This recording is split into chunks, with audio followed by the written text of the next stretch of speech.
আসসালামু আলাইকুম। আমি মোহাম্মদ জুয়েল আহমেদ। এখন আমি বর্তমানে চাঁপাইনবাবগঞ্জ জেলায় অবস্থান করছি। আমার হাতে যেই মেশিনের তারগুলো দেখছেন, এগুলো সম্পূর্ণভাবে ড্যামেজ হওয়ার কারণে মেশিনে উল্টাপুল্টা কাজ করতো। আর যেই সেন্সরের লাইনটি ছিল, এই লাইনটি সম্পূর্ণভাবে নষ্ট হওয়ার কারণে এখানে অল অ্যাক্সেস নিত না, যে কারণে আমরা এখানে আসি, এই মেশিনের সম্পূর্ণ তারটি চেঞ্জ করি।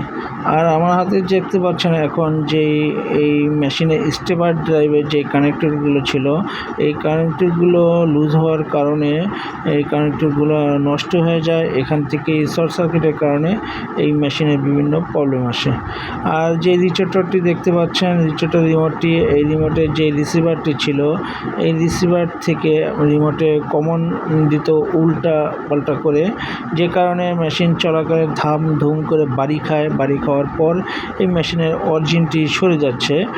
এই জন্য আমরা সম্পূর্ণভাবে এটাকে চেক করি কোথা থেকে এই প্রবলেমটি আসে। তারপর আমরা দেখি রিসিভারটি খুবই প্রবলেম। রিসিভারটি আমরা এখানে স্থানীয় একটি মেকার দিয়ে চেক করি। চেক করার পর আমরা সেই প্রবলেমটি পেয়ে যাই। ইনশাল্লাহ আমরা ওইখানে সেই রিমোটটি সার্ভিস করে ফেলি। এখন এই মেশিনে কোনো ধরনের কোনো প্রবলেম হচ্ছে না।